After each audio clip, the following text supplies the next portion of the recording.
What that entails is going to medical school to study physiotherapy or physical therapy. Some universities call it physical therapy, for a duration of 5 years. And right after, I transitioned into a master's degree where I pursued kinesiology, and currently I'm doing my PhD at the University of Toronto, also in kinesiology. Talk me through the courses and then the science, and then we get to how this could, So, strokes can be caused by numerous things, but one of the biggest indicator or something that you need to watch out for is hypertension. Okay. And what is hypertension? High blood pressure. And we always advise people, especially people over the age of 40, please check your blood pressure at least once a month. Try, and you might need to go to a pharmacist, a clinic, if you can.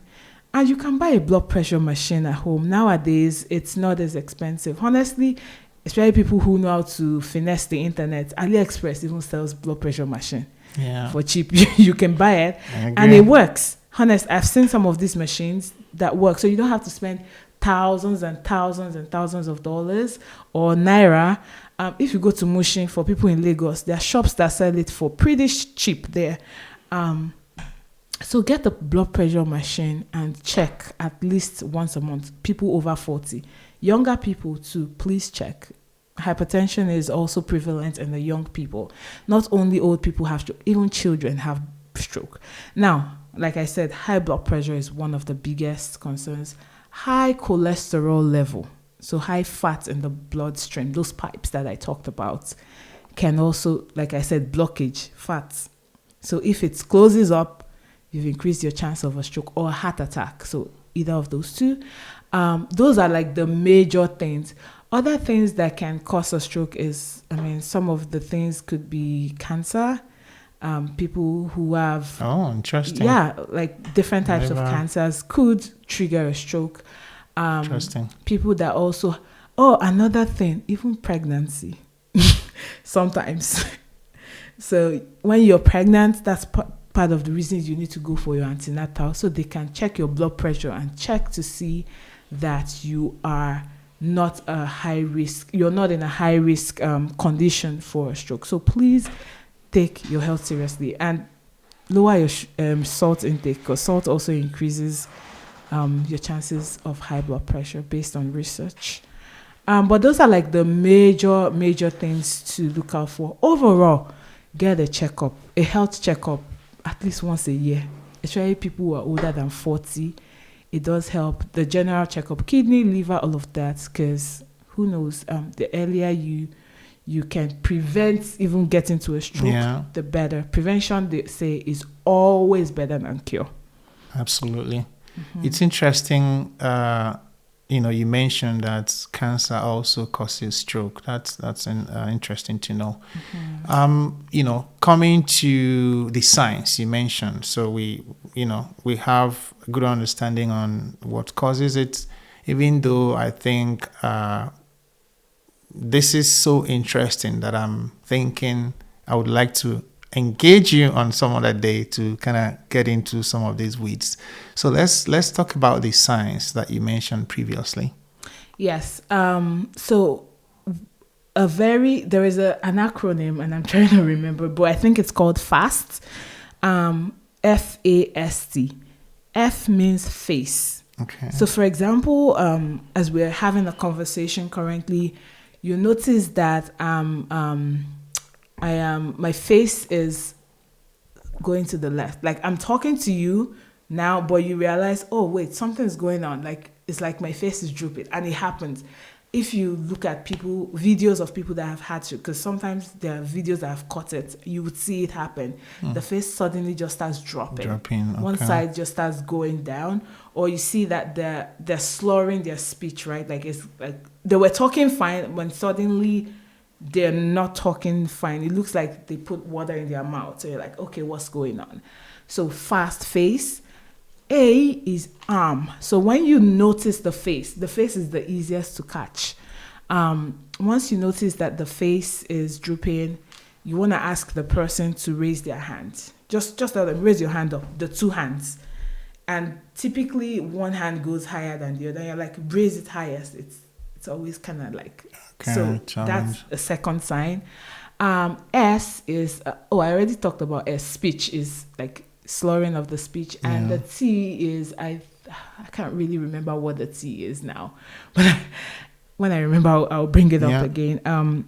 But I believe the T is time. Like you need to call. It's time to call 911 in North America. Yeah. If you were in Nigeria, it's time to rush them to the emergency. Yeah. Once you know, the person might tell you, "Listen, I'm fine." They might be arguing with you, but no. Once you notice that there's a drooping face, there's weakness in the arms, and there's slurred speech, it's time to go. It's time to call 911, and you have to. If you're not North America, you need to tell them what you saw. Like, hey, it's classic sign of stroke, because that also makes the paramedics, there are certain things, like you save time for them too when they arrive at the location to get the person to a stroke center or hospital real quickly. And at the hospital, they know what to do depending on the type of stroke that the person is presenting with. Although I mentioned there's blockage and burst, so there's the hemorrhagic or the ischemic type. So those are the two types. Those are things for the doctors to worry about. You don't have to worry about those. Yeah. But yes, those are things you should look out for. Interesting. So the other thing I wanted us to look at is you talked about like connecting what you're doing and how that helps. Again, the key to that is early detection.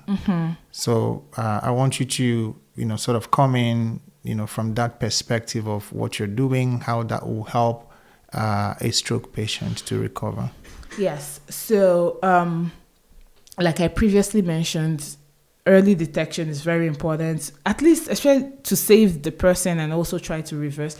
If it's detected very, very early, you might not even spend too much time with physio because the brain cells are saved, so they don't even die. You don't lose as much brain cells. So I have seen people who walk out and you can't even tell, like this person suffered a stroke. However, in cases, especially back home, sometimes it's not as easy to detect very quickly. And even when it's detected early, the time to like get tests done and all of those sometimes takes, you might not be able to reverse some of the damages as quickly. But if you start rehab quickly, and by starting quickly, once the person is stable enough to start rehabilitation, typically within the first week of the stroke, we have seen that at that stage, a lot of people, even though depending on the person, but many times they don't still want to engage with outside because it's very fresh, right? They're still trying to understand what just happened to them. And that's where one of the places music can come in. You're already, like many of those people already feel down. The physio is talking to them and they're like, I don't want to listen. And physios too engage music. Just like, okay, what kind of thing does this person like to listen to? What kind of music? Maybe get that music on your way to the person and be like, okay, you know what? Before we start, we're just going to listen to some songs. Let's just chat. Let's listen to this music. And you would find that over time, the person begins to want to engage with you. Research has also shown, a lot of research, that even outside of this acute phase, and acute is within the first week, like first from the time it starts to about 3 months, even if they don't engage in any form of rehabilitation outside of the acute phase, when we compared people that engaged, like did therapy that involved music versus those that didn't, the group that had music incorporated in their therapy outperformed those who didn't, even though they both had the same type of physio. Now, how can music be incorporated? Some, depending on the type of music therapy that you are doing, it could be music making. So some type of therapy involve actual music making, like using the drums, so that you can use your hands that is weak. Because ordinarily, after a stroke, people don't like to. Oh, the patients would The have patients, to. yeah, so now they Okay. are forced to use that hand. And the more you use the part that is affected, the more you're retraining the brain, the other parts of the brain, to take over the actions Okay. of the injured side. So the action of Beating using the the drum. parts, the beating the drum, definitely also exercises the muscle, because once you're not using that side, something called wastage. So the muscles begin to waste, because you what's this word? Use it or lose it. Okay. So if you're not using it, you begin to lose the muscles, and we don't want that in rehab. We really don't want that. And so we would encourage like music making, which is drum, piano, because also finger movements are very important, can easily retrain that, in addition to the pleasant sound that you get, the feedback.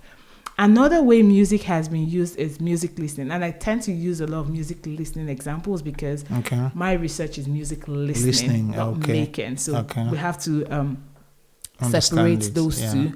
And music listening, especially when walking, has been shown to improve a lot of movement kinematics. So I'm in the kinesiology faculty. So we look at, we analyze movements a lot. So how is your step? How are you stepping? Versus like versus someone who's healthy. Yeah. Okay, we've looked at how healthy people work. People who have stroke, we see the way they work. It's absolutely not ideal. And then when there is music, we see that the stepping changes and becomes closer to people Interesting. who do not have stroke. Same thing with the hands. We'll tell you, okay, reach to this thing, pick this cup and go back. Without music, we can see the movement, it's completely not ideal.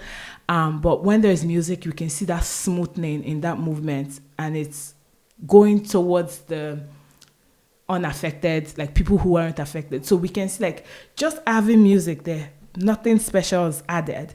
On this note, I want to thank you very much for making our time to be here. We really appreciate. And we've touched on so many topics, and I think we will have another time where we can connect again and delve more into so many topics that we've touched. It was Thank you very wonderful much. being here too. Thank you for